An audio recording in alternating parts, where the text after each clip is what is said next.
When I first opened this book some years ago, I was so drawn to these flowers. I mean, just look how detailed and vivid they are.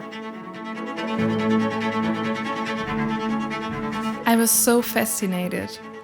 So, I copied it.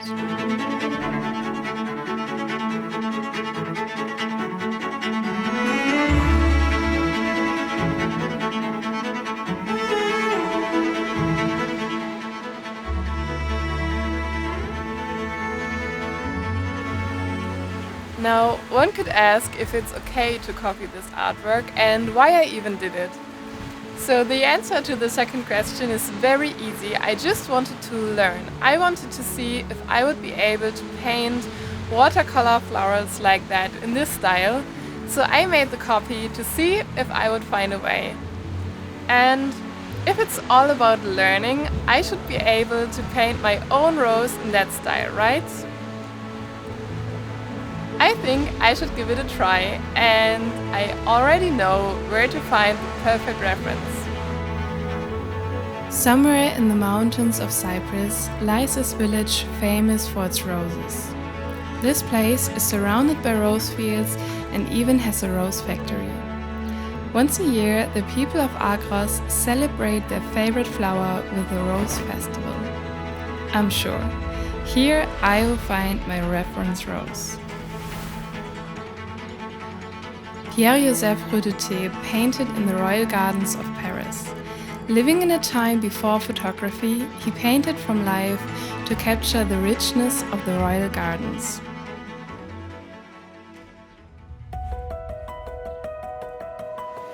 If we only could bring the smell to the video or to my picture later on.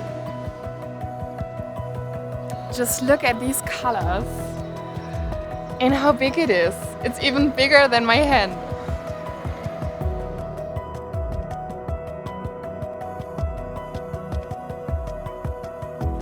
So I can take these roses with me, but I can take photos, and that's the easiest way if you want to paint something that's outside and you can take it with you.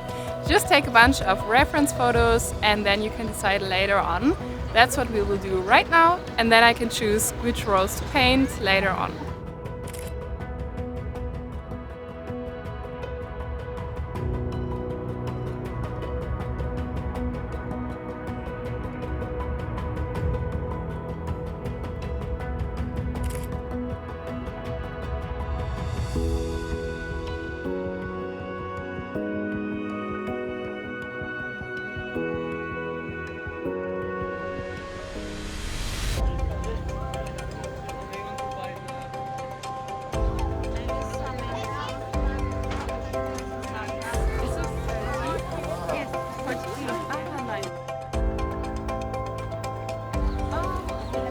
One with, one without.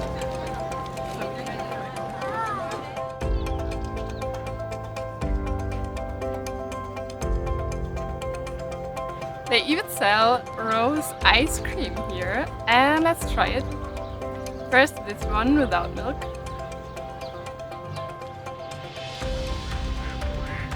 Ah, it's really good.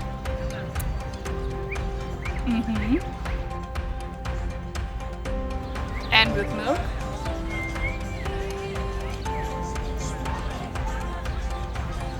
Ah, even better.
I love to create a cozy atmosphere before I start painting. Especially this kind of painting is very relaxed and without any hurry.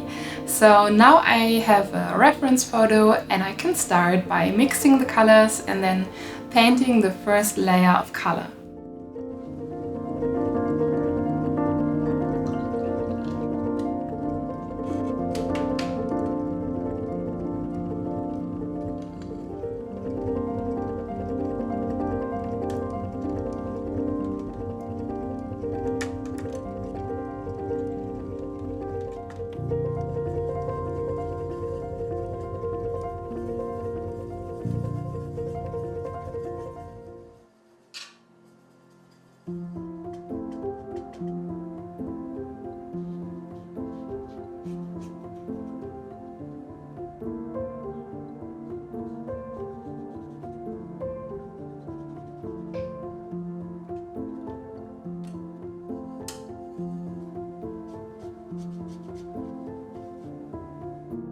But is it okay to copy someone else's artwork?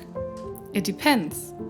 If you copy an artwork of the old masters as a study, it's totally fine. This has been done since hundreds of years and it's called master copy. Think about how copying others is the most normal way to learn something. It's a way how humans learn from the start of our lives.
The first layer is done, and as you may have noticed, this is a very controlled way of using watercolors.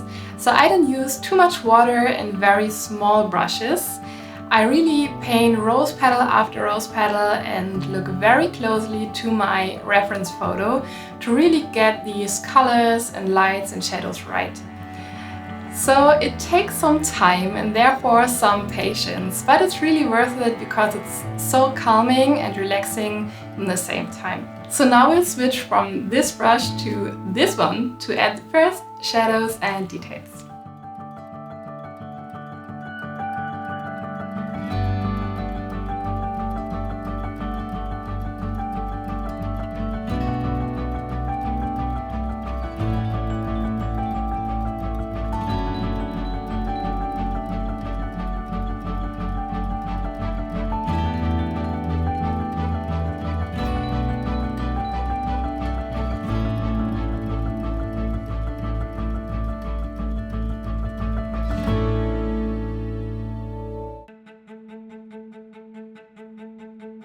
And now for the finishing touches.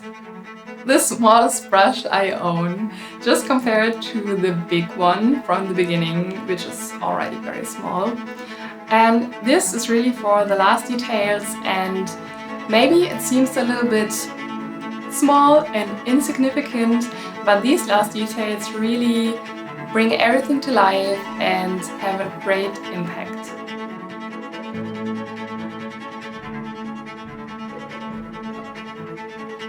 Always think of a copy as a step in your learning process.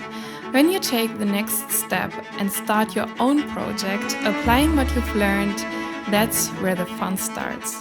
You get even more excited about the results and you can see your progress and how far you've come.